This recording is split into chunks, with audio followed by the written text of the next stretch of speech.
हे बुढ़ऊ बुढ़ऊ, अरे आज ड्यूटी अपन भुला गिला का तू? बटनमा कम मजबा 7 बज गए। हाँ है बुढ़िया चिल्लो मत, हमके अब तलाक चाहिए। तलाक चाहिए? कौने खुशी में? खुशी में ना, अब हम तोर बहुत बर्तन माज बहनी, अब हम जात हई वकील के यहाँ। अरे जो ऐसा थाना पुलिस कोर्ट कचहरी हम बहुत देखनी, तब बने जाके 7वां बिया भैल है।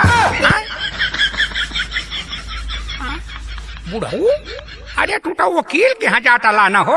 हाँ ए बुढ़ी गयल नहीं हो वकीलवा के, वो सार बर्तना माजत रहल, लेकिन कौनो बात ना बुढ़ी, इकुल तब मर्दन के राशि में लिखल है, इकुल करब तब ना स्वर्गे जाइबे। ए बुढ़ी पेपरवा आ गेल कि ना? अरे हव का दुआर में रखल जो पर दिन भर तो के इहा करे की हव।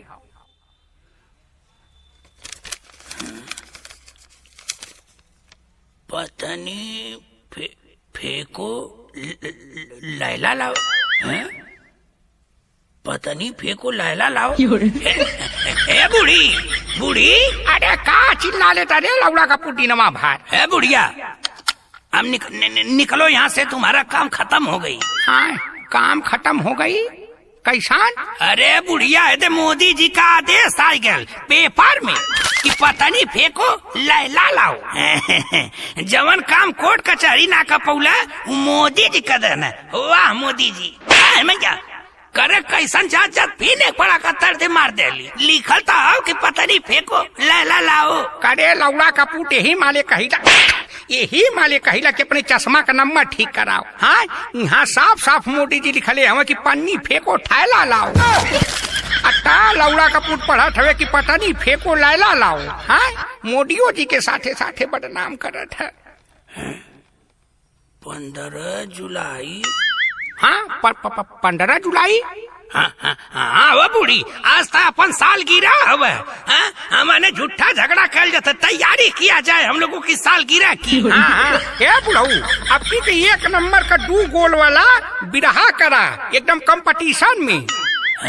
ये बूढ़ी ऑर्केस्ट्रा हो जाता, तनी माहौला बन जाता। अरे चुप रहो, ऑर्केस्ट्रा करा था बिरहा होई। जी हाँ साथियों, आप सभी के बीच में आज बड़े ही सौभाग्य से कपिल दादा और तमन्ना दादी के सालगिरह के उपलक्ष्य में 2 महान टीम की जोड़ी इस पावन धरती पे आज उपस्थित हुई है, जिनका नाम है शैलेंद्र गौड़ और ओमकार प्रिंस। तालियां। है भैया है माइक दा, हम अपन कार्यक्रम शुरू करी और तू ही बैठ के सुना। माइक दा चलाखे के पहुंच बल हवा, इतना बड़ा बड़ा कार्यक्रम हम करती, विजयलाल यादव के संगे हम जाते थे, शुरुआत हम करती, बड़का गवैया का पहुंच बल तू शुरू करबा। अरे मर्दवा एकदम लड़ा का हवा का, तनी पंचो न समझावा हो कैसे बात करत हम। हे बाबू बिरहा दंगल का नाम सुनले हवा, ओकर हम जज रह चुकल है। माइक दा मर्दवा कि अब सवरिया रगुइया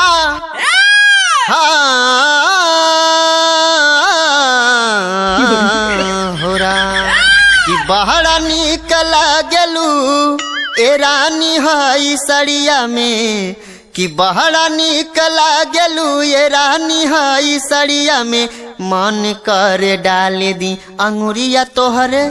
आय माई हे बाऊ रहा दे पे गावे कि तो से बड़ा उम्मीद कैले रहनी है कि एक से बढ़ के एक कांड गई बेटा, दया लगा कांड पकड़ ले। अरे दादी औरतिया हाड़िया में गुड़ लेके जाती रहा लिया, तुहा लड़कवा अंगुरिया डार डार चाटत रहल है, तू अर्थ का अनर्थ समझ लालू। अरे बाऊ बड़ा डेंजर सुना दे हे बाऊ, तंटा स्टार्ट करता भाई मन माफी कुछ मिलल ना, तंटा सुनावता। अरे दादी हम तो पहले ही कहने कि हमके गावे था, लेकिन हमार कहा के सुने। ए बाऊ दुर्ग विजय तनी उसे 2 पत्ती बढ़ा के बजाओ तो बाऊ कुछ माहौल बने। बाऊजी तनी तैयार रही, तोहरे खातिर कहे के बा कैसे।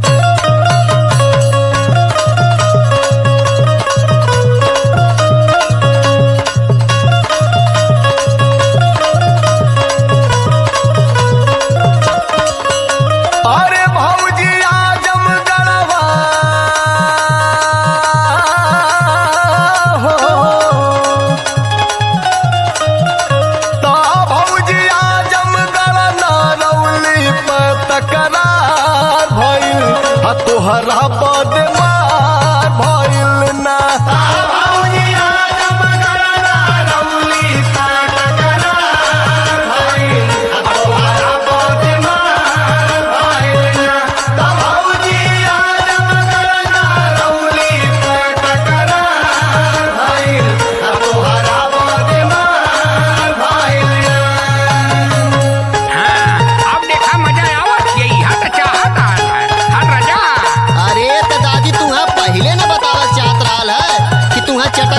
पसंद है। अब बिरहा का नाम दे के बजवाओ तू रंगा रंग भोजपुरी तो मजा तो अबे करी ना। अरे तुम्हार दवाई है तो तू के गावत चाहता है ना, अंडा का बंद गाता है, हमारे तो चुटकिया खड़ी हो गई मौका पे।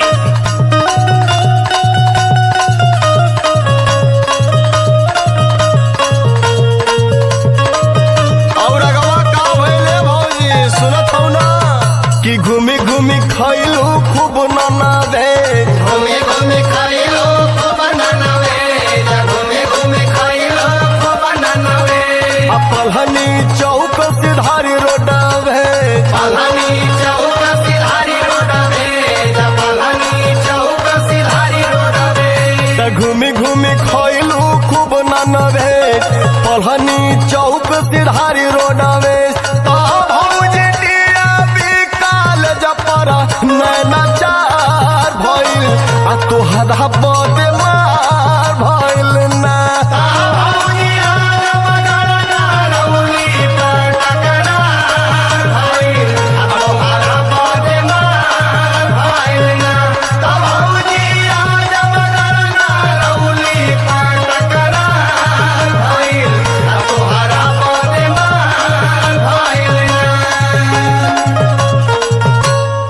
ओमकार भैया बिरहा का नाम लेके भोजपुरी गावत हवा, लेकिन कहा के ना चाही बिरहा की इज्जत लेत हवा। अरे बिरहा कैसे गावल जाला आवा हम बताओ थी सुना। ए बाबू आज हम आप लोगों के ऐसा बिरहा सुनाई जेके आप लोग अपने देश में का विदेश में भी ना सुनले हुई हैं।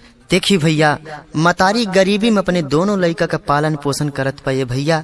एक का नाम है अकाटू और एक का नाम है बकाटू।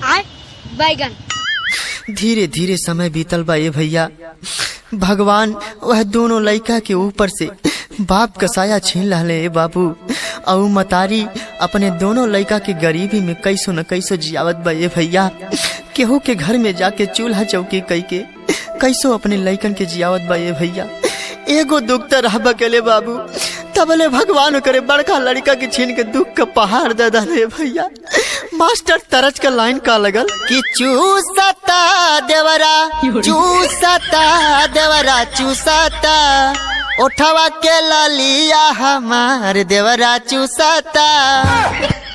करे लौड़ा का पुट हम तो वही जात रहनी है तो ना दुख सुन के तबले तट लौड़ा का पुट मोहलवा पटल रहले। हाँ यह तोरे एक माटी लग जाए के इहा टार से मिलल हाल ये मुकवा पे। हाँ कहो बूढ़ा कैसन पटर पटर मारल करत हो, पैसा ना दहले विचार है का। अरे चुप रहा, हम तो भुला गलनी, हमके तो लगल है कि हम अपने तेरा ही में सुना ठैला। खुशी के माहौल में दुख डाल के गचे करे जवा निकाल रहे चूसा टा डेवरा लगा के।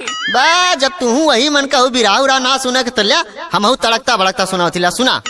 हाँ सुनाओ। औरतिया अपने सहेलिया से काले बा कैसे सैया जी के दी हल्का ने का काना बलिया, देवरू के दी हल हलाल उठला लिया। ए सैया जी के दी हल्का ने का काना बलिया, देवरू के दी हल हलाल उठला लिया।